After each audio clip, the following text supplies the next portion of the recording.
Madam, আপনাকে জন্মদিনের অনেক শুভেচ্ছা। একটা ছোট্ট উপহার এনেছি আপনার জন্য।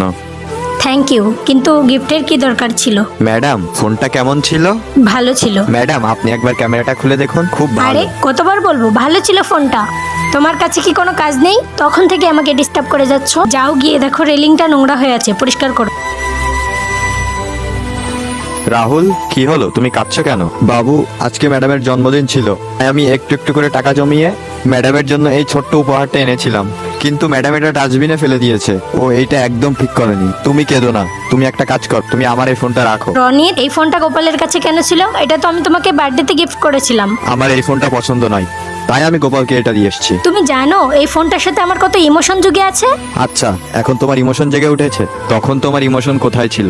যখন গোপাল তোমাকে একটা ফোন গিফট করেছিল, ওই বেচারা টাকা জমিয়ে ফোনটা কিনেছিল যেন তোমার বার্থডেতে তোমাকে গিফট করতে পারে। তুমি ঠিকই বলেছো, এটা আমার করা একদম উচিত হয়নি।